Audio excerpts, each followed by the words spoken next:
Hi guys, welcome back to my channel, and if you're new, welcome. So I seen this cool, actually tasty looking video. It was called Pull Apart Chicken Tacos, but I'm more of a steak taco lover, so I said let me substitute the chicken and do my own spin on this recipe. So I'm using already pre-chopped steak from the store. It's up to you if you want to use your own whole steak and cut it up, or if you want the pre-chopped. And then I'm using onions. Red onions always smack harder, especially in taco recipes for me. Kind of poorly chopped, but yeah. Get your diced onions in there and get that sauteed.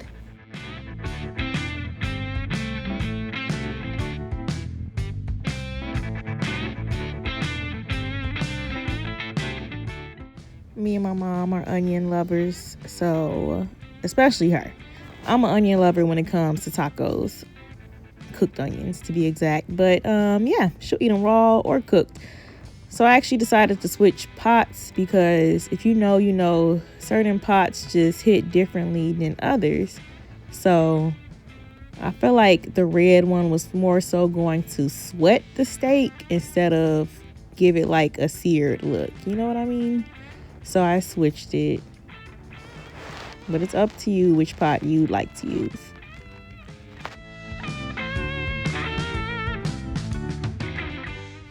So I'm just seasoning my meat, showing you all the different seasonings that I use. And I was going to fast forward it, but I want to show you exactly how much of I use because I don't put measurements down in my description box.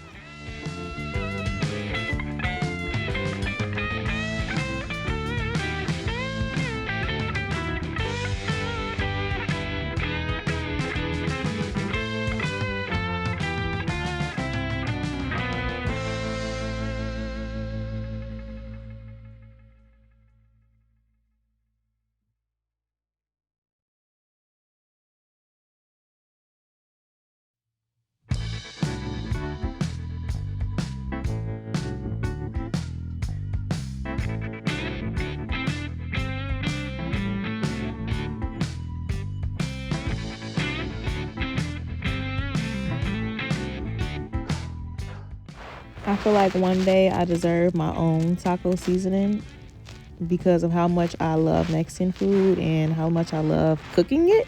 So one day that will more than likely be in the works. But for now, I'm using Siete hot and spicy taco seasoning. I used to love, I think it was Old Paso, whatever. But long story short, Siete has a much better score than the yellow packet that I loved so much. So I'm going for that one. I used about 75% of the package. Most of the time I never use the full one because it's so flavorful.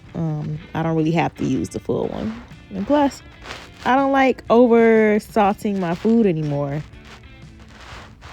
But if you like overly seasoned food, I'm trying to get healthier. I am getting healthier. We're going to delete the word trying. It's either you are or you're not. Okay, thank you for coming to my TED Talk. But yeah, mix that on in really well. And I pushed it to the side because later on I'm going to cook my steak a little bit more. So I just hurried up and pushed it to the side so it won't overcook, if that makes sense. So you know how you like your steak. So be careful and just be mindful of how long you keep it on the heat.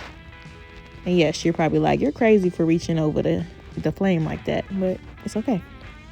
No arms were burned during this recipe. So I forgot to put my cilantro in. Major key alert. So I cut up half the cilantro and then I'm going to save the other half for later, which you will see.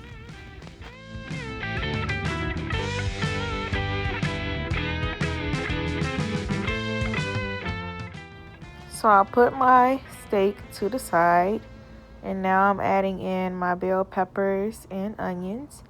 And I'm going to saute that for a little bit, probably for about 5 minutes or so until it wilts down.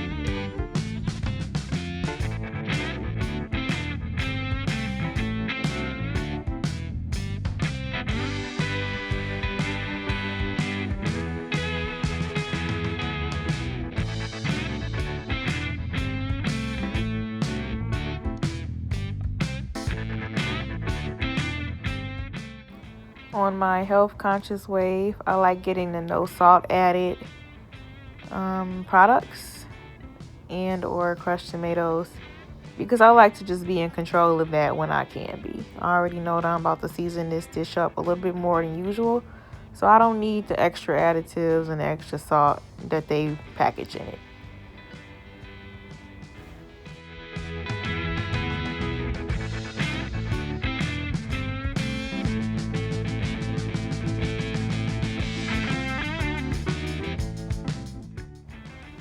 Add in some water, not too much, just to loosen it up a bit. And make sure it's on like medium to low heat. Now I'm going to add in some cilantro. I still did not use all of my cilantro. I'm still saving some for later. Some adobo and some more of my taco seasoning, and this is where you would taste. You should be tasting as you go in general, but this is another time where you would go ahead and taste and adjust your seasoning.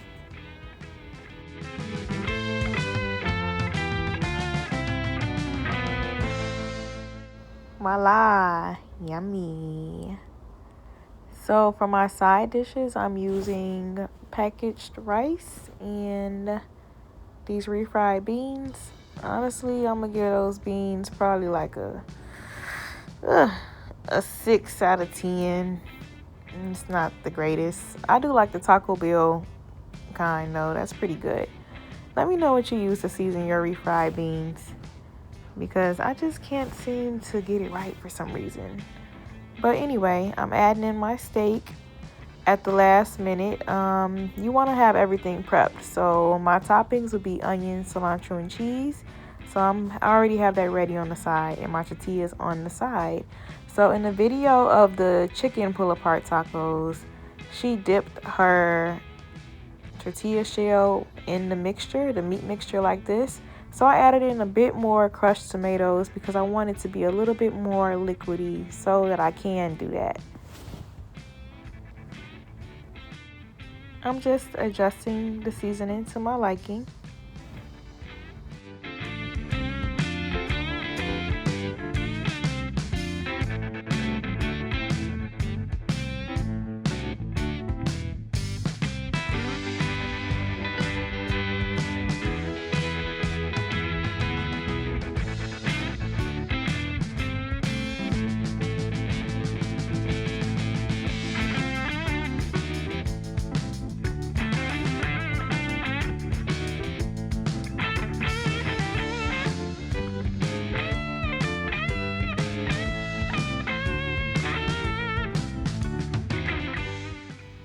So I pushed that to the side, no heat, and I'm showing you all my 0 carb tortillas, which actually scored better than any of the tortillas in the whole section.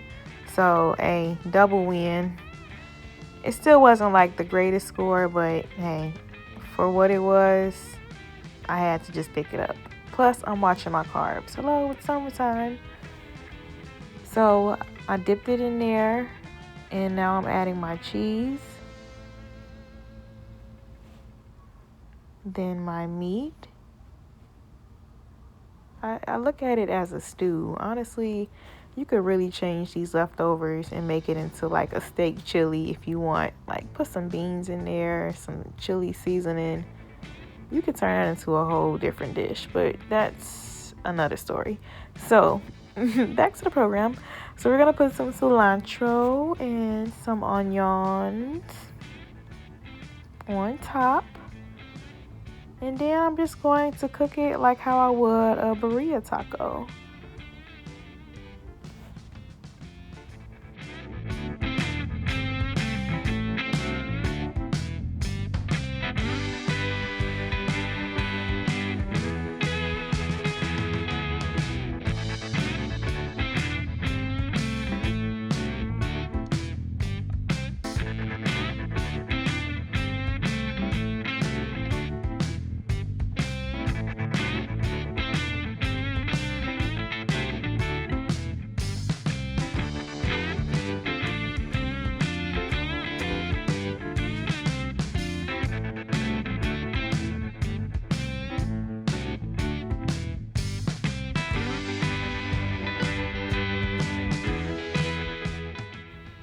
So 2 things.